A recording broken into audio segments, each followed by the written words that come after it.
പ്രശ്നം പല പാറും നാട്ടു മീനില്ലാത്തെന്ന് ചോദിക്കും. അത് നിങ്ങൾക്ക് എന്താ പറയുക? നാട്ടിൽ നിന്ന് പൈസ കൊടുക്കണേ.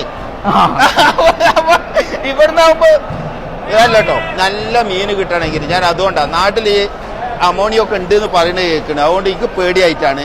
അപ്പൊ അതുകൊണ്ട് നമ്മൾ തന്നെ കഴിക്കുന്നതാണ്. അപ്പൊ അതുകൊണ്ട് ഇവിടെ വന്ന് ഏതായാലും ലഗേജ് ഫ്രീയാ. അപ്പൊ അതുകൊണ്ട് ഈ മീനും വാങ്ങിച്ചാണ് ഞാൻ പൊതുവെ പോയത്. അത് വായുത എന്നെ പഠിപ്പിച്ചു തന്നു. അപ്പൊ നിങ്ങൾക്ക് വേണ്ടിയോലൊക്കെ ഉണ്ടെങ്കിൽ ഇങ്ങോട്ട് വന്നോളിട്ടോ. ഹായ്. ഇത്ര ഗതികെട്ട ആൾക്കാര് വേറെ എടി ഉണ്ടാവില്ല. എന്താ വെച്ചാല് നാട്ടിലെ മീനിലൊക്കെ ന്യൂമോണിയാണ്. അതുകൊണ്ട് ഇവന് പേടിയാ നാട്ടിലെ മീൻ കഴിക്കാം. അപ്പൊ കാരമൂലുള്ള മീൻകാരൊക്കെ മനസ്സിലാക്കിയോളി. ഇപ്പൊ മീൻ വന്ന് ചോദിച്ചാൽ കൊടുക്കരുതേ. ഇവന് വായുതിന്റെ മീനേ ഇപ്പൊ പറ്റുള്ളൂ. 10 ഉറുപ്പ്യ കയ്യിലാവുമ്പോക്കിന് മനുഷ്യന്മാരൊക്കെ മറന്നുക. ആ ടാറ്റന്റെ മോലാലി വരെ മരിച്ചുപോയി. അയാൾ വരെ ഒന്നും കൊണ്ടില്ല. പിന്നെ ഇവൻ നോക്കിയാ പേടി അത്ര നാട്ടിലെ മീൻ കൂട്ടുന്നത്. ചെങ്ങ എത്ര ആൾക്കാർ കൂട്ടുന്നത് നാട്ടിലെ മീന്. ഞങ്ങളൊക്കെ കുടുംബങ്ങൾ നാട്ടിലെ മീൻ തന്നെ കൂട്ടുന്നത്. എത്ര ആൾക്കാർ മീൻ പൊടിച്ചിട്ടും മീൻ വിറ്റിട്ടും പല നിലക്കും ജീവിക്കണ്.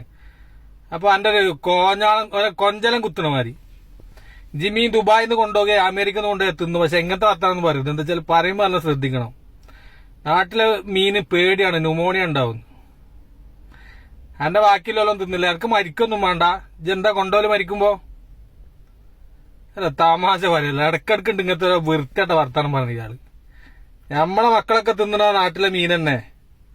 അല്ലാണ്ട് ഞങ്ങളെ അമേരിക്കന്നും ദുബായിന്നും പെടുന്ന ഞങ്ങളെ മീൻ കൊണ്ടുപോകല്ല.